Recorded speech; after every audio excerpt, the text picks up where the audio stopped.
বিসমিল্লাহির রহমানির রহিম। আসসালামু আলাইকুম।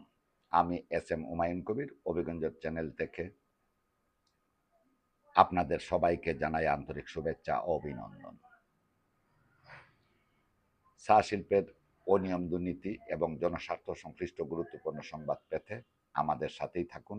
ভিডিওটি ভালো লাগলে লাইক, কমেন্ট ও শেয়ার করুন এবং চ্যানেলটি সাবস্ক্রাইব করে পাশে থাকুন। চলুন শুরু করছি আজকের বিশেষ প্রতিবেদন। এনটিসি রাইট শেয়ারের 279,70,00,000 টাকা নিয়ে ধোঁয়াশা উঠছে নানা প্রশ্ন। পুঁজিবাজারে তালিকাভুক্ত রাষ্ট্রায়ত্ত প্রতিষ্ঠান national tea company limited NTC এর রাইট শেয়ারের মাধ্যমে সংগ্রহকৃত 279,70,00,000 টাকার ব্যবহার ও ব্যবস্থাপনা নিয়ে নতুন করে প্রশ্ন দেখা দিয়েছে। সংশ্লিষ্ট সূত্রের তথ্য অনুযায়ী 2022 সাল থেকে এনটিসি ও বাংলাদেশ কৃষি ব্যাংকের মধ্যে একাধিক চুক্তি স্বাক্ষরিত হলেও রাইট শেয়ার থেকে প্রাপ্ত অর্থের একটি বড় অংশ এখনও কৃষি ব্যাংকে জমা হয়নি বলে অভিযোগ উঠেছে। সূত্র জানায়, রাইট শেয়ারের মাধ্যমে সংগৃহীত অর্থের 75% অর্থাৎ প্রায় 209,79,00,000 টাকা বাংলাদেশ কৃষি ব্যাংকে জমা দেওয়ার কথা ছিল, কিন্তু এর বিপুল পরিমাণ অর্থের বিপরীতে কোনো চেক বা অর্থ জমা তথ্য পাওয়া যায়নি। বর্তমানে এনটিসির কাছে বাংলাদেশ কৃষি ব্যাংকের প্রায় 350 কোটি টাকার ঋণ বকেয়া রয়েছে। ফলে রাইট শেয়ারের অর্থ কোথায় এবং কিভাবে ব্যবহৃত হয়েছে তা নিয়ে বিনিয়োগকারী ও সংশ্লিষ্ট মহলে ব্যাপক ধোঁয়াশার সৃষ্টি হয়েছে।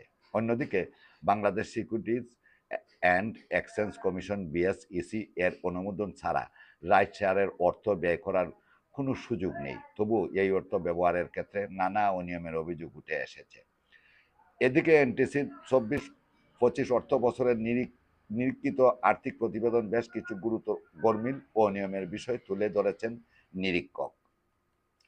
নিরীক্ষা প্রতিবেদনে উল্লেখ করা হয়েছে যে কোম্পানিটির মূলধন সংগ্রহ, কর্পোরেট সুশাসন এবং নিয়ন্ত্রণ সংস্থার বিধি নিষেধ অনুসরণের ক্ষেত্রে একাধিক অনিয়ম ও আইন লঙ্ঘনের ঘটনা ঘটেছে।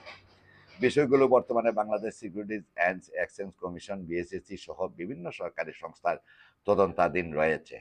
নিরীক্ষকের পর্যবেক্ষণ অনুযায়ী বিএসইসি এনটিসিকে 279,70,00,000 টাকা রাইট শেয়ার ইস্যুর অনুমোদন দিলেও চাঁদা সংগ্রহের কার্যক্রম সম্পূর্ণ হওয়ার আগেই এবং পরিচালনা পর্ষদের আনুষ্ঠানিক অনুমোদন ছাড়া 2024 সালের 2 অক্টোবর 53,15,00,000 টাকা রাইট শেয়ার বরাদ্দ দেওয়া হয়।